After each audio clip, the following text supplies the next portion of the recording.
Kalau bisa jangan ada lagu naga suara, nggak apa-apa. Udah. Iya.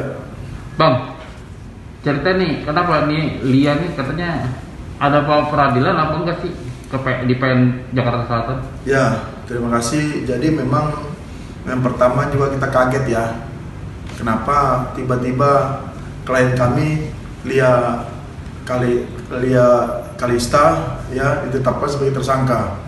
Yang dimana memang surat panggilan itu bukan ke kami tapi langsung ke keluarga Lia.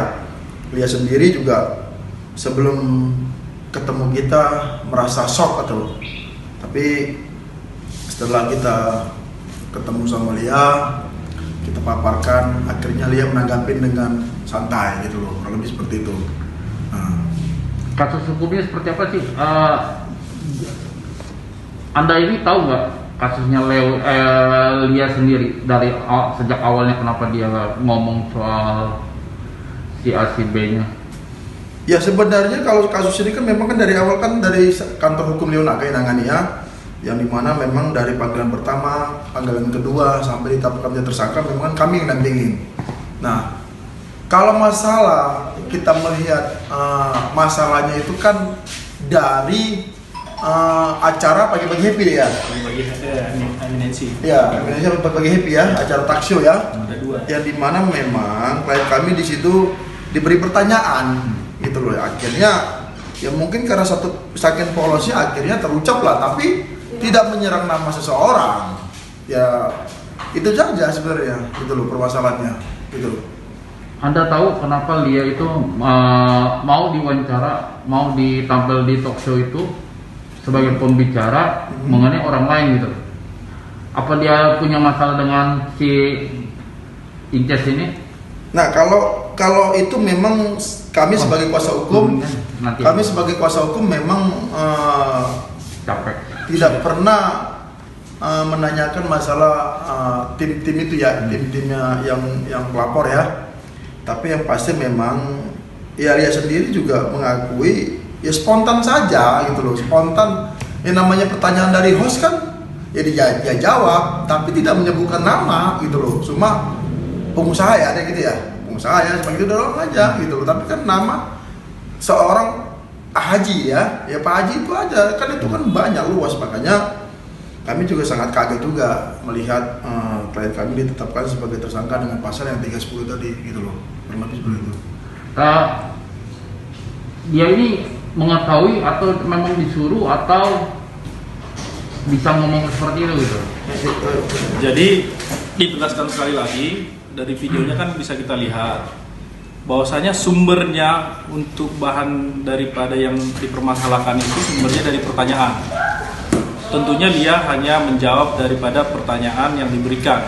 Bahkan kami ulangi kembali lagi, hal-hal pertanyaan yang menjurus Lia bahkan menolak supaya jangan menjurus. Terus yang kedua mengenai berhubungan itu berhubungan seperti apa? Jadi banyak yang di sini nanti akan kita uji. Kita gelar, bisa berteman, haji. Emang cuma satu haji, kan seperti itu. Jadi ini kita perlu uji dan kita memang sangat kaget. Tapi nggak apa-apa. Ini kita tetap kooperatif terhadap apa yang diputuskan kepolisian. Tapi kita selaku lawyer kita akan menguji ini supaya nanti jelas dan terang, supaya berkeadilan juga buat klien kita. Seperti itu. Jadi ada hal-hal yang perlu diuji di sini untuk kebenaran daripada apa yang diputuskan ditetapkan oleh daripada pihak kepolisian. Gitu. Tapi yang diucapkan Lia itu apa dia memang sebenarnya tahu gitu jalannya, terus kenapa dia arahnya ke sana juga, Pak? Jadi gini, makanya kan pada dasarnya itu Lia itu hanya menjawab pertanyaan. Semuanya sudah diterangkan. Jadi Lia tidak mendistribusikan, Lia tidak mengupload, dan Lia juga tidak menyuruh supaya diupload untuk hal itu, dan juga untuk judul-judul juga Lia tidak ada. Jadi Lia tiba-tiba untuk eminensi yang pertama Lia ketemu, bahkan Lia udah mau pulang.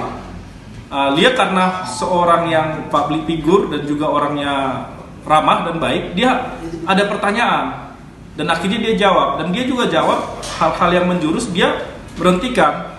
di pagi-pagi happy juga kita lihat bahwasannya arah-arah yang untuk menjurus dia bahkan tidak mau menjawabnya dan bahkan memberhentikannya seperti itu. Jadi ini sumbernya dari pertanyaan. Jadi lihat dari mana. Makanya nanti ini kita uji dulu. Tetap kita menghargai apa yang ditetapkan oleh kepolisian, tapi ini perlu diuji seperti itu. Gimana jawaban mungkin pembelaan dari dia sebagai tersangka ini? Ya kalau kami kan itu kan hasil gelar ya. Nah rencana juga kan kemarin kan Rabu ini kan panggilan lagi. Nah nanti kita lihat panggilan seperti apa gitu loh. Nah bisa saja mungkin ya kalau memang udah dia tetap tersangka kan berarti kan arah ke pengadilan. Ya kita akan gambari terus. Tapi kalau sampai ada penahanan ya kita akan rapid seperti itu. Tapi ini kenanya apa? Pasal undang-undang IT atau? Enggak, klien kita ditetapkan cuma satu pasal doang aja, 310 doang. Iya. 310 aja ke sana. Ya. 310 aja. Tapi abang lihat si Lia ini seperti apa sih sekarang ini? Mungkin ada rasa cemas, takut atau apa sih? Oh, kalau Lia sekarang sih pertama memang cemas ya waktu mendapatkan surat penetapan sebagai tersangka. Tapi setelah kita memberikan saran dan setelah kita paparkan payung hukumnya, akhirnya Lia mengerti ya santai aja sekarang.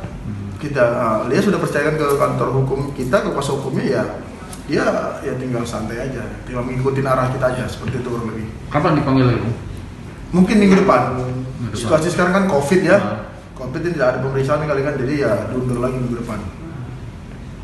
Apa sebagai agendanya apa?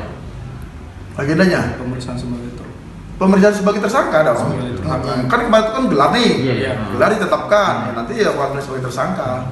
Begitu. Ya, Seperti itu. tentunya kita nanti juga akan memberikan keterangan-keterangan dalam hal untuk segi hukum untuk klien kita dan juga bukti-bukti seperti itu terhadap hal ini supaya nanti juga kejaksaan bisa menilai apakah perkara ini layak disidangkan dilanjutkan atau tidak seperti itu. Oke, terima kasih.